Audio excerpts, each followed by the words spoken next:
করোনায় আবারও বাড়ছে মৃত্যু, একদিনে মারা গেলেন ৫৪ জন। একই ব্যক্তির দ্বিতীয়বার আক্রান্তের খবর বাড়াচ্ছে শঙ্কা, সীমান্ত এলাকায় কোভিডের দাপট।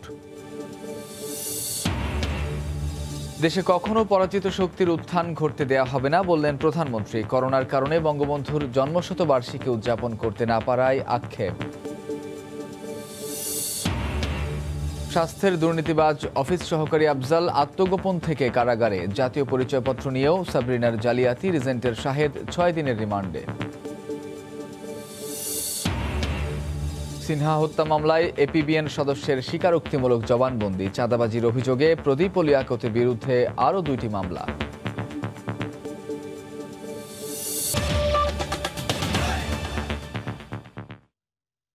দেখছিলেন শিরোনাম। প্রবাসী সময় সঙ্গে আছি আমি কামরুজ্জামান মামুন।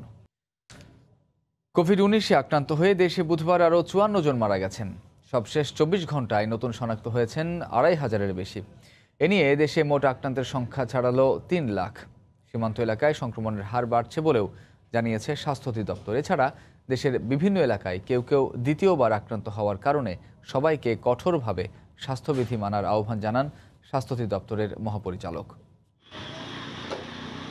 কোভিড পরীক্ষার সুযোগ কমলেও কমেনি সংক্রমণ এবং মৃত্যুর হার। শেষ ২৪ ঘন্টায় ৫৪ জনের মৃত্যুর পর কোভিডে মোট মৃত্যুর সংখ্যা ৪,০০০ ছাড়িয়েছে। স্বাস্থ্য অধিদপ্তরের মহাপরিচালকের সঙ্গে বাংলাদেশ হেলথ রিপোর্টার্স ফোরামের একটি সভায় কোভিডের সার্বিক পরিস্থিতি নিয়ে আলোচনা হয়। এ সময় অধিদপ্তরের নবনিযুক্ত অতিরিক্ত মহাপরিচালক ডাক্তার সেব্রিনা ফ্লোরা বলেন, দেশের সীমান্ত এলাকাগুলোতে সংক্রমণের হার বেড়েছে। সমস্ত জায়গায় যাতায়াত হচ্ছে, রাজবাড়িতে হারটা বেশি। তো ওই রকম জায়গায় যে কমিউনিকেশনের জায়গাগুলোতে আমাদের কাছে মনে হচ্ছে যে আক্রান্তর পরিমাণ বেশি, কিন্তু কোনো কোনো জায়গায় কিন্তু বেশ কমেছে।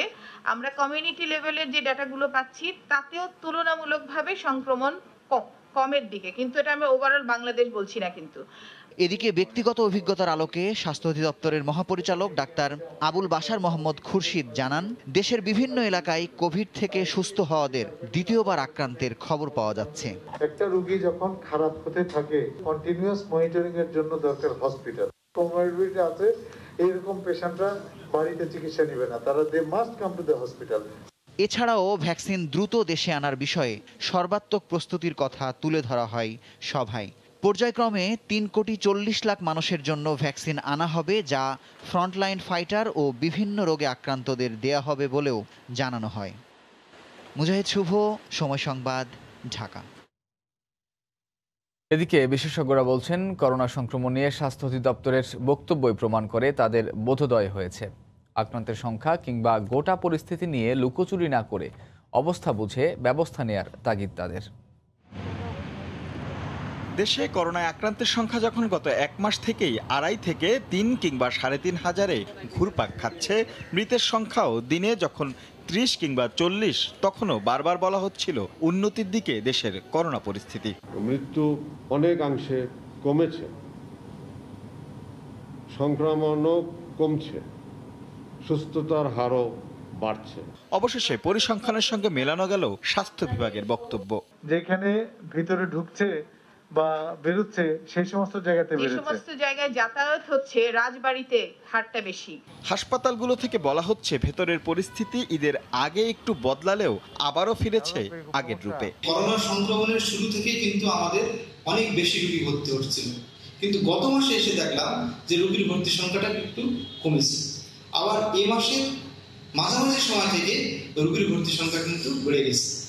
পরিস্থিতি নিয়ে কর্তৃপক্ষের এমন বক্তব্য ইতিবাচকভাবেই দেখছেন বিশেষজ্ঞরা, তবে সেই অনুসারে ব্যবস্থা নেওয়ার পরামর্শ তাদের। অধিদপ্তর বলছে এটা একটা ভালো লক্ষণ যে সত্যটা স্বীকার করা যে সংক্রমণ বাড়ছে।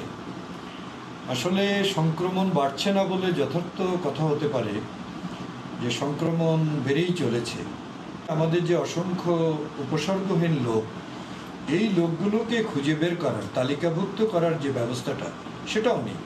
তার ফলে আসলে এই সংক্রমণের বৃদ্ধির প্রকৃত চিত্রটা আমরা কখনোই জানিনি। তবে এখন আশা করব এই বোধোদয় যে হয়েছে সেটার উপর ভিত্তি করে ব্যবস্থা নিই। দ্বিতীয়বার সংক্রমণ নিয়ে আবারও গবেষণার তাগিদ বিশেষজ্ঞদের। রাশেদ লিমন, সময় সংবাদ, ঢাকা। কারো পরামর্শে নয়, স্বাধীনতার জন্য জাতিকে প্রস্তুত করতে ৬ দফা ছিল জাতির পিতা শেখ মুজিবুর রহমানের নিজস্ব চিন্তার ফসল। বুধবার সকালে জাতির পিতার জন্মশতবার্ষিকী উদযাপন জাতীয় বাস্তবায়ন কমিটি আয়োজিত এক কুইজ প্রতিযোগিতার পুরস্কার বিতরণী অনুষ্ঠানে একথা বলেন প্রধানমন্ত্রী শেখ হাসিনা। বিজয় নস্যাৎ করতে আর কখনো দেশে পরাজিত শক্তির উত্থান ঘটতে দেওয়া হবে না বলেও দৃঢ় প্রত্যয় ব্যক্ত করেন সরকার প্রধান। কথা ছিল জাঁকজমকভাবেই উদযাপিত হবে জাতির পিতা বঙ্গবন্ধু শেখ মুজিবুর রহমানের জন্মশতবার্ষিকী, কিন্তু করোনার প্রভাবে ভাটা পড়েছে আনুষ্ঠানিকতায়। কিছু আয়োজন চললেও সেগুলো হচ্ছে ডিজিটাল পরিসরে।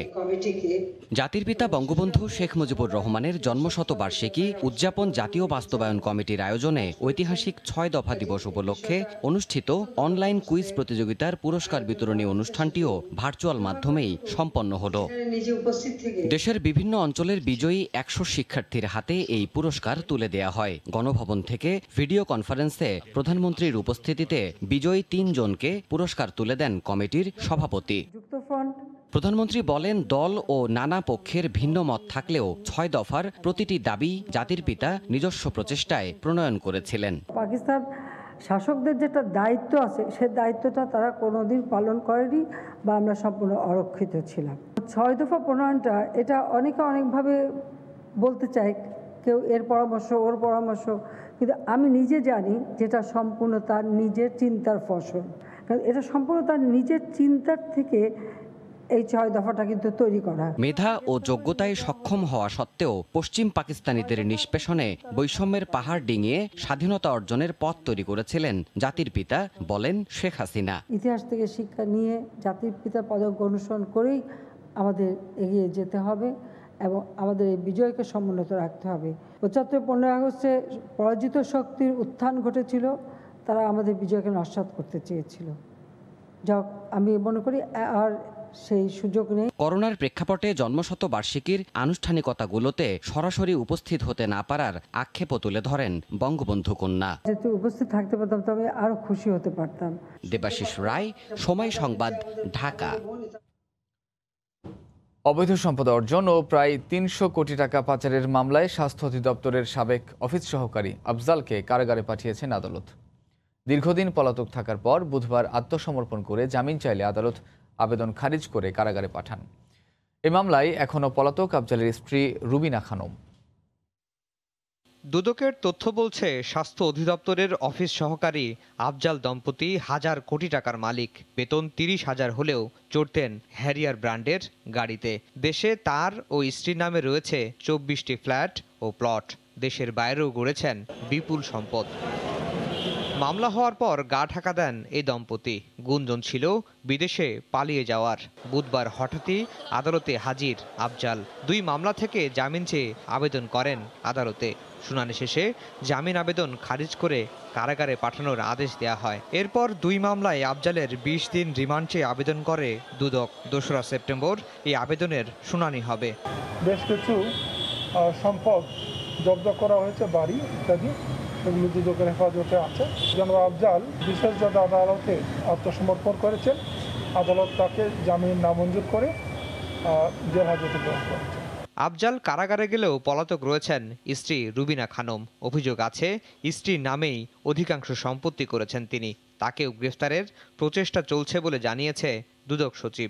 তারা যেহেতু পলাতক আছেন, তাদেরকে আদালতে যাতে তারা আত্মসমর্পণ করেন বা তাদেরকে কীভাবে গ্রেফতার করা যায় সেই তৎপরতা অব্যাহত আছে। বিএনপির আমলে নিয়োগ পেলেও সব আমলেই সমানভাবে প্রভাবশালী ছিলেন আফজাল দম্পতি। নিয়োগ ও বদলি বাণিজ্য, টেন্ডারবাজি, ঠিকাদার নিয়ন্ত্রণ করে অঢেল সম্পদের মালিক বনে যান এই দম্পতি। আফজাল হোসেন, সময় সংবাদ, ঢাকা।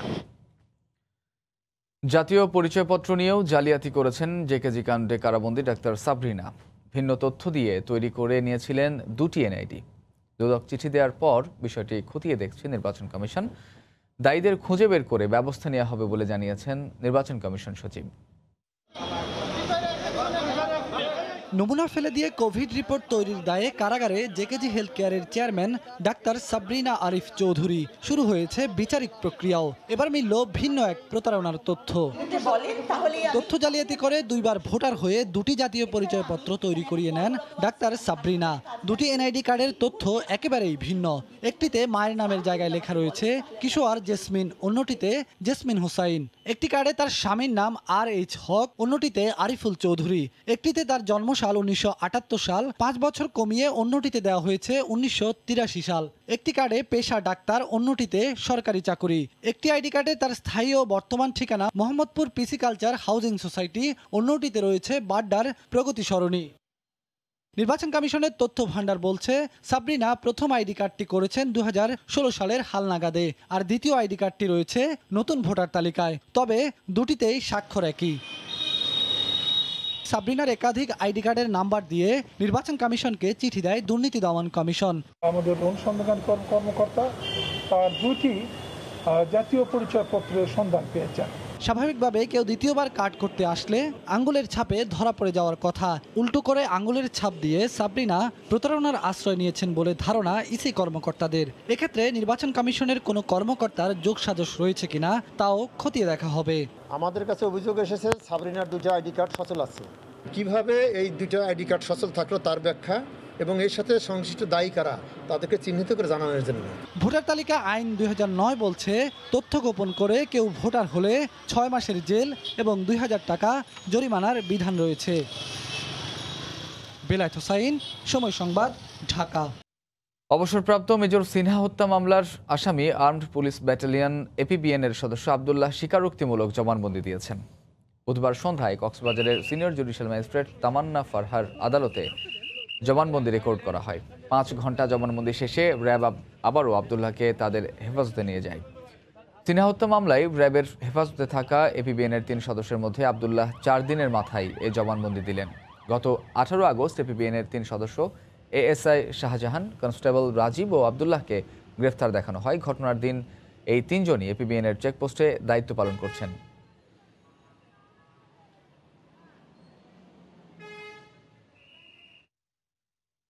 টেকনাফে পুলিশের গুলিতে নিহত হওয়ার আগে মারিশবুনিয়ার মুন্না পাহাড়ে কেন উঠেছিলেন সিনহা ও তার সহকর্মী সিফাত? কি করেছিলেন 4 ঘন্টা? এমন সব প্রশ্নের উত্তর খুঁজতে দুর্গম সেই পাহাড়ে উঠেছিলেন রিপোর্টার ওমর ফারুক।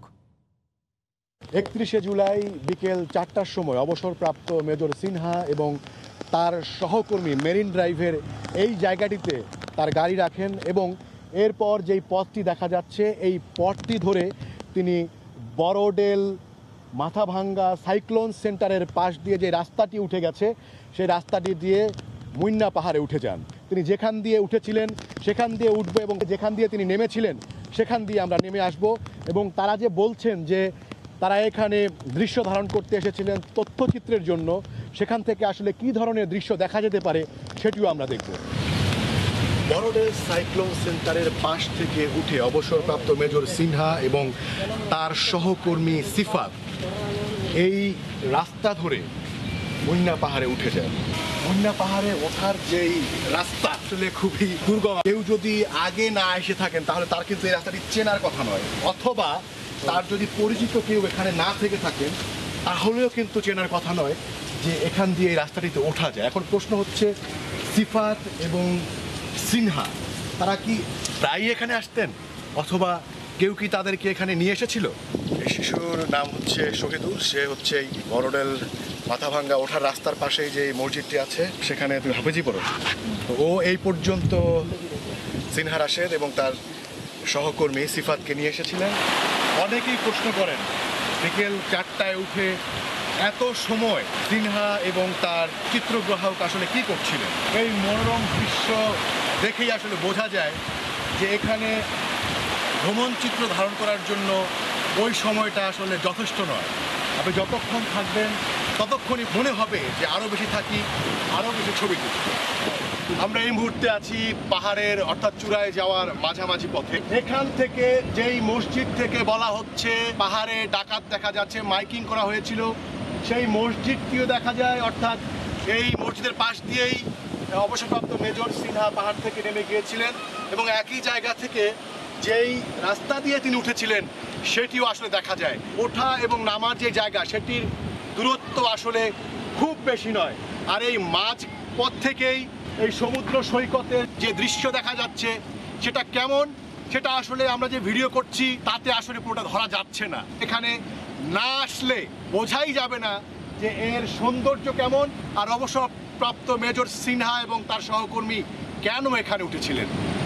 পুলিশের এজাহারে আরও বলা হয়েছে যে এই পাহাড়কে ঘিরে রোহিঙ্গা ডাকাত হাকিমের তৎপরতা রয়েছে, কিন্তু এই পাহাড়ের এই চূড়ায় এসে সেই ধরনের কোনো নিদর্শন আমরা দেখতে পাইনি। যদিও গ্রামবাসীর সাথে আমরা কথা বলেছিলাম এই ঘটনা কভার করতে এসে শুরুতে, তারা বলছিলেন যে কখনো কখনো হাকিম ডাকাতের লোকজন এসে তাদের গরু এবং গৃহপালিত পশু নিয়ে গিয়েছে। ওমর ফারুক, সময় সংবাদ, কক্সবাজার। ভুয়া মামলা দিয়ে দেখানো হয় ক্রসফায়ারের ভয়, এরপর ধাপে ধাপে আদায় করা হয় 2.5 লাখ টাকা। এমন অভিযোগে অবসরপ্রাপ্ত মেজর সিনহা হত্যা মামলার অন্যতম আসামি ইন্সপেক্টর লিয়াকত সহ 7 জনের বিরুদ্ধে মামলা হয়েছে চট্টগ্রামে। মামলাটি ডিবিতে হস্তান্তর তদন্তের নির্দেশ দিয়েছেন আদালত। শফিকুল আলমের রিপোর্ট। সিনহা হত্যাকাণ্ডের পর বেরিয়ে আসছে অন্যতম আসামি ইন্সপেক্টর লিয়াকতের আরও কুকীর্তির অভিযোগ। 2014 সালে ক্রসফায়ারের ভয় দেখিয়ে অর্থ আদায়ের অভিযোগে মামলা করেছেন চট্টগ্রামের এক বাসিন্দা। মামলার বিবরণীতে জানা যায় বন্দরনগরীর পাহাড়তলী থানার একটি মামলা তদন্তের জন্য বাদী SM জসিমকে ডিবিতে নিয়ে যান লিয়াকত। তদন্তের কথা বলে 50,000 টাকা আদায় করেন, পরে আবার 5 লাখ টাকা দাবি করেন ক্রসফায়ারের ভয় দেখিয়ে, পরে তুলে নিয়ে 2 লাখ টাকা আদায় করেন। পতেঙ্গা থানার অফিসার ইনচার্জ কাজী শাহাবুদ্দিন সাহেব যখন দেখছে যে ওয়ারেন্টটা ভুয়া, তখন আমাকে ওখান থেকে ছেড়ে দিল। ওখান থেকে ছেড়ে দেওয়ার পর পুনরায় SI লিয়াকত ওখান থেকে আমাকে তুলে নিয়ে আসছে। তুলে নিয়ে এসে সদরঘাট থানায় ঢুকায়ে আমাকে একটা ওই আমার মামলার আসামিকে বাদী সাজাইয়া একটা ভুয়া মামলা দিল। মামলা দিয়ে আমাকে কোর্টে চালান দিল এবং ওই মামলায় আমি 19 দিন জেল খাটছি। মামলা আমলে নিয়ে DCDBকে তদন্তের নির্দেশ দেন আদালত। SI লিয়াকত রিসেন্টলি দেখা যাচ্ছে বরখাস্ত হয়েছেন। উনি সহ বিষ্ণুপদ পালিত, কাজল কান্তি বৌদ্ধ, জিয়াউর রহমান, SI নজরুল, SI হান্নান এদের বিরুদ্ধে সরাসরি তদন্তের আদেশ দিয়েছেন এবং এক্সস্টিভ তদন্ত করতে বলেছেন। তদন্ত যদি বাকি আসামিদের নাম চলে আসে তাদেরকে আসামি হিসেবে অন্তর্ভুক্ত করা হবে মর্মে আদালত মৌখিকভাবে উল্লেখ করেছেন। মামলার এজাহারে 13 জনের নাম উল্লেখ থাকলেও SP বাবুল আক্তার, OC মর্জিনা বেগম ও প্রণব চৌধুরী এবং SI তালাত মাহমুদ, কামরুল ও সন্তোষ কুমারের নাম আমলে নেননি আদালত। শফিকুল আলম, সময় সংবাদ, চট্টগ্রাম। এদিকে কক্সবাজারে বন্দুকযুদ্ধে মাহমুদুল হক নিহতের ঘটনাকে পরিকল্পিত উল্লেখ করে টেকনাফ থানার সাবেক OC প্রদীপ কুমার দাস সহ 23 জনের বিরুদ্ধে মামলা করা হয়েছে। বুধবার দুপুরে নিহতের বড় ভাই জ্যেষ্ঠ বিচারিক হাকিম হেলাল উদ্দিনের আদালতে এজাহারটি দাখিল করেন। এ সময় বিচারক এজাহারটি পর্যালোচনা করে বিস্তারিত প্রতিবেদন দেওয়ার নির্দেশ দেন। মামলার বিবরণে জানা যায়, মাহমুদুলের কাছ থেকে 10 লাখ টাকা চাঁদা দাবি করে পুলিশ। টাকা না দেয়ায় 2019 সালের 28 মার্চ তাকে ধরে নিয়ে যায়। ছেড়ে দিতে পরিবারের পক্ষ থেকে 5 লাখ টাকা প্রতিশ্রুতি দিলেও 31 মার্চ মাহমুদুল হককে হত্যা করা হয়।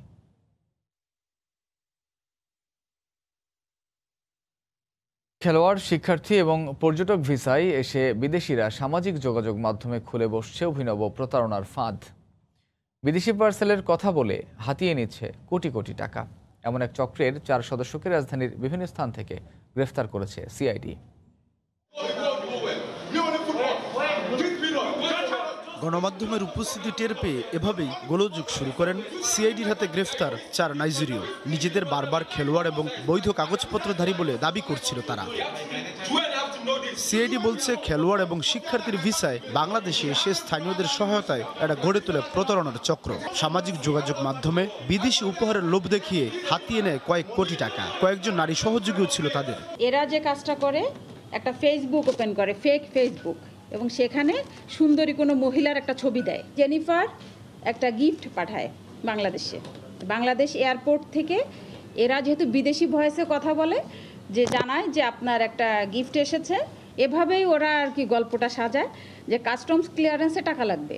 এই 4 জনের 2 জন স্টুডেন্ট ভিসা এবং 2 জন খেলোয়াড় ভিসায় বাংলাদেশে আসেন। 2011 সালে বিভিন্ন লিগ খেলায় অংশ নেয় মরু মোহাম্মদ এবং মরিসন। ভিসার মেয়াদ শেষ হয়ে গেলেও গার্মেন্টস ব্যবসার কথা বলে থেকে যায় তারা। প্রধানত প্রতারণার সঙ্গে জড়িত হয়ে পড়ছে। এরা আসে বাংলাদেশে স্টুডেন্ট ভিসায় অথবা স্পোর্টস ভিসায়। ওদের যে ভিসা তো বহুকাল আগে এক্সপায়ার করে চলে গেছে, এখন ওরা বিজনেসের নাম করে বাংলাদেশে থাকছে। রাজধানীর দক্ষিণখান, কাওলা এবং বসুন্ধরা এলাকা থেকে কাফরুল থানা একটি মামলায় তাদের গ্রেফতার করা হয়। উদ্ধার করা হয়েছে ল্যাপটপ, পাসপোর্ট এবং বেশ কয়েকটি সিম কার্ড। সাদাত রহমতুল্লাহ, সময় সংবাদ, ঢাকা। আবুধাবি ইমিগ্রেশন কর্তৃপক্ষের দায়িত্বহীনতার কারণে ফেরত আসতে হয় 112 বাংলাদেশিকে। তদন্ত কমিটির প্রতিবেদনের সারসংক্ষেপ প্রকাশ করে তথ্য জানান সিভিল এভিয়েশনের chairman air vice marshal Mofidur Rahman. তিনি জানান, আবুধাবি কর্তৃপক্ষ সাধারণ অভিবাসী কর্মী প্রবেশের নীতি পরিবর্তন করলেও তা লিখিতভাবে বিমান সংস্থা বা দূতাবাসকে জানানো হয়নি। যাত্রীদের আগাম তথ্য পাঠানোর পর ইমিগ্রেশনের চূড়ান্ত ক্লিয়ারেন্স নেয়ার ক্ষেত্রে বিমান সংস্থাগুলোর কিছু ভুল থাকলেও যাত্রী ফেরত পাঠানোর মূল কারণ আবুধাবি ইমিগ্রেশনের নীতি ও কাজে অস্বচ্ছতা। এক্ষেত্রে বাংলাদেশ বিমান ও এয়ার অ্যারাবিয়া দুটি বিমান সংস্থাই আর্থিকভাবে ক্ষতিগ্রস্ত হয়েছে। ফেরত আসা মোট 980 জন যাত্রীকে সরকারি খরচে ও ব্যবস্থাপনায় কর্মস্থলে ফেরত পাঠানোর ব্যবস্থা করতে প্রতিবেদনে সুপারিশ করা হয়।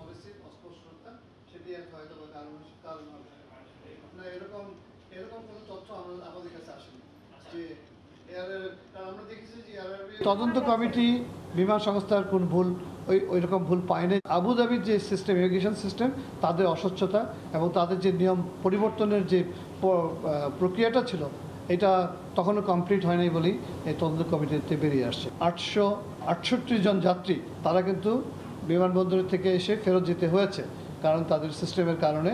তাদের জন্য কমিটি সুপারিশ করেছে তাদের বিষয়টি বিবেচনা করে সরকারিভাবে তাদের কোভিড টেস্ট, ভিসার মেয়াদ বৃদ্ধিকরণের যথাযথ উদ্যোগ গ্রহণ করা যেতে পারে।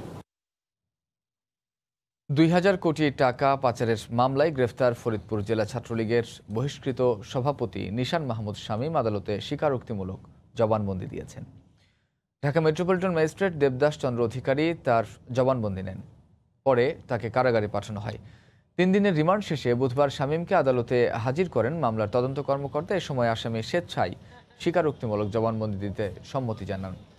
এর আগে গত 22 আগস্ট নিশানের 3 দিনের রিমান্ড মঞ্জুর করেন আদালত। 26 জুন সাজ্জাদ হোসেন বরকত ও তার ভাই ইমতিয়াজ হাসান রুবেলকে প্রধান আসামি করে অবৈধ উপায়ে 2000 কোটি টাকা আয় ও পাচারের অভিযোগে ঢাকার কাফরুল থানায় মামলাটি করে সিআইডি। এর পরিপ্রেক্ষিতে 21 আগস্ট বিকেলে ঢাকার উত্তরা থেকে সিআইডির একটি দল তাকে গ্রেফতার করে।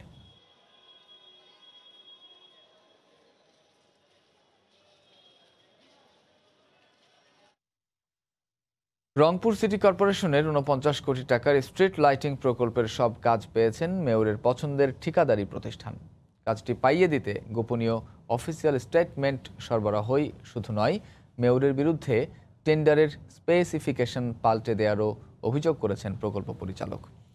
নিচু মানের বাল্ব সরবরাহ করে 20 কোটি টাকা হাতিয়ে নিয়েছে অভিযুক্ত ঠিকাদারি প্রতিষ্ঠান। রতন সরকারের রিপোর্ট, ছবি তুলেছেন তারিকুল ইসলাম ও শাকিল মাহমুদ। স্ট্রিট লাইটিং প্রকল্পের ইলেকট্রিক্যাল পণ্য ক্রয়ের জন্য 2019 সালের 11 নভেম্বর 8টি প্রকল্পে 48 কোটি 84 লাখ টাকার টেন্ডার আহ্বান করে রংপুর সিটি কর্পোরেশন। 10টি ঠিকাদারি প্রতিষ্ঠান দরপত্র জমা দিলে মেয়রের পছন্দের অ্যাডেক্স কর্পোরেশন লিমিটেড ও মেসার্স খায়রুল কবির রানা 8টি গ্রুপেই হন সর্বনিম্ন দরদাতা। যে দর সিটি কর্পোরেশনের অফিসিয়াল এস্টিমেটের সঙ্গে হুবহু মিলে যায়। পরে অ্যাডেক্স কর্পোরেশন লিমিটেডই পায় 8টি গ্রুপের সবগুলো কাজ। টেন্ডার প্রক্রিয়ার সময় ইলেকট্রিক্যাল শাখার ইনচার্জ ছিলেন একজন উপসহকারী প্রকৌশলী। কার্যাদেশ নিয়ে এরই মধ্যে অ্যাডেক্স কাজ শুরু করলেও এই শাখার বর্তমান ইনচার্জ কিছুই জানেন না। আমাদের সমস্ত কিছু হয়েছে এসি স্যার হচ্ছে ডিপার্টমেন্টের হেড, ওনার মাধ্যমে সবকিছু হয়। টেন্ডার হওয়া পর্যন্ত আমি দায়িত্বে ছিলাম, তারপরে হওয়ার পরে স্যারে বলছে যে এটা আপনাকে দেখা লাগবে। আচ্ছা ঠিক আছে স্যার, দেখা লাগলে দেখবো, অতটুকু পর্যন্তই কথা আছে। টেন্ডারের স্পেসিফিকেশনে সুনির্দিষ্টভাবে ইউরোপ, জার্মান ও হল্যান্ডের 30 ওয়াটের বাল্বের উল্লেখ থাকলেও সিটি কর্পোরেশনের তত্ত্বাবধায়ক প্রকৌশলী এমদাদ হোসেনের অভিযোগ তার নিষেধ উপেক্ষা করে টেন্ডারের শর্তে বিকল্প হিসেবে চায়নার এলইডি ভান্স 60 ওয়াটের লাইটের কথা উল্লেখ করেছেন মেয়র। আমি বলছি স্যার এটা আপনি নিতে পারবেন না, কারণ হলো আমার শিডিউলের মধ্যে 36 ওয়াট আছে, কয়েকে এটা আমার কথা আপনি লেখেন, আমি ফাইল আমি নোটে লিখে দিই, উনি তখন লিখে দিয়েছেন। পুরো ঘটনায় মেয়রের ভাই ও স্ত্রী জড়িত উল্লেখ করে দরপত্রে অংশ নেয়া এক ঠিকাদার দুর্নীতি দমন কমিশনে অভিযোগ দায়ের করেছেন। অভিযোগের পাশাপাশি সিটি কর্পোরেশনে পরিবারের কারো জড়িত থাকার কথা জোর গলায় অস্বীকার করেন মেয়র। রংপুর সিটি কর্পোরেশন সম্পর্কিত কোনো বিষয়ে আমার কোনো আত্মীয় স্বজনের কোনো ইন্টারফেয়ার নাই। টেন্ডার প্রক্রিয়াতেই ঠিকাদারকে অন্তত 20 কোটি টাকা লাভের সুযোগ করে দেওয়া হয়েছে বলে দাবি করেছেন অভিযোগকারী। রতন সরকার, সময় সংবাদ, রংপুর। এদিকে গণমাধ্যমে দুর্নীতির রিপোর্ট প্রকাশের প্রতিবাদে সংবাদ সম্মেলনে প্রশ্নবাণে জর্জরিত হলেন রংপুর সিটি কর্পোরেশনের মেয়র মোস্তাফিজুর রহমান মোস্তফা। নানা অজুহাতে দায় এড়ানোর চেষ্টা করেন তিনি। তবে অনিয়ম নিয়ে খবর প্রকাশ করায় সাংবাদিকদের প্রশংসা করেন সংস্থাটির প্রধান নির্বাহী কর্মকর্তা রুহুল আমিন মিয়া। বুধবার দুপুরে সিটি কর্পোরেশনে এই সংবাদ সম্মেলন হয়। আজকে 3 বছর যাচ্ছে কিন্তু সেই অর্গানোগ্রাম পাস হয়নি। এখন পাস যদি না হয় তাহলে হোয়াট ক্যান আই ডু? যদি পাস না হয়ে আসে তাহলে কি আমার সমস্ত কার্যক্রম স্থগিত থাকবে? আমার যদি প্রকৌশলী না থাকে, আমার যদি কাজটা দেখভাল করার কোন লোক তার না থাকে, তাহলে এই সিটি কর্পোরেশন কিভাবে চলবে? আমি এই রতন সরকার এবং বায়েজিদ তারা আমাদের কাছে এসেছিলেন, আমি বলেছি কিছু বক্তব্য, আমার কাছে তাৎক্ষণিক কোনো বক্তব্য ছিল না, আমি সংশ্লিষ্ট শাখা থেকে নিয়ে এসে উপাত্তগুলো সরবরাহ করেছি। আমার মনে হয় যে এটা আমার ওই দুইজনকে আমাদের পক্ষ থেকে ধন্যবাদ দেওয়া উচিত যে তারা আমাদের ভুল ত্রুটিগুলো ধরিয়ে দিয়ে আমাদেরকে সংশোধন করার সুযোগ দিয়েছেন, আমাদের কাজের গতিটাকে আরও ত্বরান্বিত করার চেষ্টা করছেন। কাতারে করোনা পরিস্থিতি স্থিতিশীল রয়েছে। গেল 1 মাস ধরে প্রতিদিন গড়ে 200 মানুষ আক্রান্ত হওয়ার বিপরীতে সুস্থ হচ্ছেন সমান সংখ্যক মানুষ। এ অবস্থায় প্রবাসীদের স্বাস্থ্যবিধি মেনে চলার পরামর্শ দিয়েছে বাংলাদেশ দূতাবাস। কাতার প্রতিনিধি আনোয়ার হোসেন মামুনের তথ্য ছবি নিয়ে রিপোর্ট। কাতারে ক্রমেই স্বাভাবিক হয়ে উঠছে করোনা পরিস্থিতি। ধীরে ধীরে বিধিনিষেধ তুলে নিচ্ছে দেশটির সরকার। 1 সেপ্টেম্বর থেকে 4র্থ ধাপে খুলে দেওয়া হবে সবকিছু। সারা পৃথিবীতে এটা বিস্তার ছড়িয়ে আছে। যারা বাংলাদেশি ভাই বোন আছেন, আপনাদের দৃষ্টি আমি আকর্ষণ করছি, আপনারা অত্যন্ত সতর্কভাবে চলাফেরা করুন। কাতারে আপনারা জানেন যে দীর্ঘদিন যাবৎ করোনা পরিস্থিতিও খুবই ভয়াবহ ছিল, এখন বর্তমানে খুবই ভালো। আমরা বর্তমানে 240-250 জন মিলে কিন্তু রিকভার হচ্ছে। বিধিনিষেধ প্রত্যাহার করা হলেও ঝুঁকি এড়াতে স্বাস্থ্যবিধি মেনে চলার পরামর্শ দিয়েছে কাতারের বাংলাদেশ দূতাবাস। এটি যেহেতু একেবারে পুরোপুরি নির্মূল হয় নাই, এর জন্য আমাদেরকে এখনও সতর্ক থাকতে হবে। আমাদের বাংলাদেশি ভাইয়েরা যারা আছেন তাদের প্রতি আমার বিনীত অনুরোধ থাকবে, এই সংক্রান্ত কোভিড-19 সংক্রান্ত কাতার সরকারের যে নির্দেশনা আছে এগুলো যেন আমরা মেনে চলি। 28 লাখ জনসংখ্যার দেশ কাতারে 1,17,000-এর বেশি মানুষ করোনা আক্রান্ত হয়েছেন। যদিও এরই মধ্যে সুস্থ হয়েছেন 1,14,000-এর বেশি রোগী। অন্যদিকে 29 বাংলাদেশি সহ মারা গেছেন 194 জন। সময় সংবাদ, কাতার। কাতারে করোনা পরিস্থিতির মধ্যে খাদ্য সংকটে থাকা কর্মহীন প্রবাসীদের পাশে দাঁড়ানোয় বাংলাদেশ কমিউনিটির স্বেচ্ছাসেবকদের ধন্যবাদ জানিয়েছে দূতাবাস। এ উপলক্ষে স্থানীয় সময় মঙ্গলবার এক অনুষ্ঠানের আয়োজন করা হয়। এতে সভাপতিত্ব করেন কাতারে নিযুক্ত বাংলাদেশের রাষ্ট্রদূত আসুদ আহমেদ। আলোচনায় অংশ নেন দূতাবাসের প্রথম সচিব ও দূতালয় প্রধান মোহাম্মদ মাহবুব রহমান, কাতার বাংলাদেশ কমিউনিটির সভাপতি ইঞ্জিনিয়ার আনোয়ার হোসেন আকন সহ আরও অনেকে।